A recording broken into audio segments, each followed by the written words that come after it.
Hi, Gregg Bell, the News-Tribune again. Lambeau Field in Green Bay. What a historic, cool venue this is. I could go on and on talking just about that. But let's talk about the third preseason game for the Seahawks today. 1915 loss, their first of 3 preseason games that they lost. Not that that matters.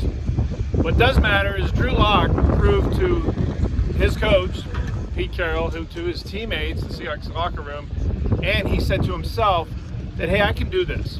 Even though a couple years ago the Denver Broncos discarded him, eventually ended up putting him part of the Russell Wilson trade, Drew Lock said after today's game that this preseason was really, really huge for me in reestablishing in his mind that he can be an NFL starting quarterback and win against starting defenses, which is what he faced again today. He particularly liked the fact that the Seahawks in their offense stuck with it. Drives and punts, drives and punts, drives and punts for most of 3 quarters, aside from one touchdown drive to the irrepressible Jake Bobo in the first half. But that Lock said he just stuck with it, and then they clicked finally midway through the fourth quarter. Easop Winston, who had a big, big drive and his chances to stay with the team. But yes, that last drive was a really good drive for us. Needed to go down and score, and guys executed, like I said before. And the ball was put in these guys' hands. They made plays with it. I was excited to see us go down the field like that.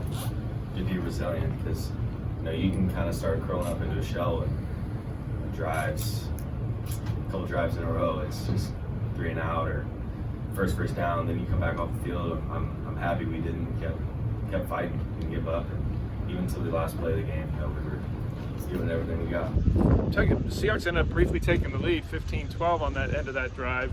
3 completions to Winston, the former Washington State Cougar, who I think cemented his place at least on the practice squad. And given the injuries they have at wide receiver and the fact that D. Eskridge is suspended for the first 6 games of the season, Jake Bobo and Easop Winston could win roster spots Tuesday when the final cuts come. Wide receiver was the position coming into this game where there were jobs to be won. Jake Bobo won one of them. I think Easop Winston won the other one. Bobo, it's undeniable. He's got big plays every practice, almost every practice. He's been with the first team for weeks. It would be a travesty beyond the Casey Williams preseason travesty of a few years ago. You guys remember that. Guys and gals remember that from Skyline High School, and the former UW Husky wide receiver had a big preseason one time and got cut. This would be a bigger one than that if they don't keep Jake Bobo on the 53, and I think they're going to. They're really cool. They're really cool for me. They're really cool for my family and friends to kind of just see some of that. So I'm very grateful and honored to have some of the 12 jump on the Bobo bandwagon a little bit. So that's been really cool to see. And like I said, I'm honored that folks think I'm worthy of their praise. What do you feel like you have to do to maintain it? Place. Did you kind of got to start and then played the first half, and then I think you didn't play the second half, but that's sort of the way that a lot of the starters did. Do you take that as sort of validation from them at all, sort of the way they used it today? I don't think so. I think maybe just trying to save legs. Had some tough practices this week for sure. And then starting that first half and going throughout first half. So I think it was nothing more than trying to keep me from maybe tweaking something or pulling something. So On defense, I think Trey Brown's going to be starting left corner week 1, September 10th against the Rams, unless Devin Witherspoon can prove his hamstring is healthy enough to start outside. Witherspoon, Carroll said after the game, is going to start on Tuesday morning walkthrough practices. Remember, they have a full practice week now without games coming up, and then a game week after Labor Day before the opener. Witherspoon may start a nickel, and that would put Trey Brown on the left side. Mike Jackson exploited again today.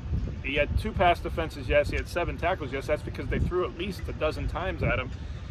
They should have given up a 45-yard touchdown on a ball he was beaten by, and Jordan Love underthrew it and threw Jackson back into the play to be able to break it up to Watson down the field. Watson got him later on in that first half. Time and again, it's been now 5 times in 2 weeks that he's given up 3rd down catches or a 4th down catch in the case of the Dallas game. After a very strong summer for Mike Jackson, he didn't play as well as Trey Brown did. He did not get as many targets as Brown did, but he did give up multiple, as I said, 5 first downs and a touchdown again today. I mean, only one of 22 starters played if you count Trey Brown as one of those starters. No other starters played. Geno Smith was in a ball cap and sneakers. Kenneth Walker was the first man off the sideline when Cedric Thompson scored a touchdown and a 2-point conversion midway through the fourth quarter. I asked Carroll specifically about Thompson, an undrafted rookie from Texas Tech who signed midway through training camp.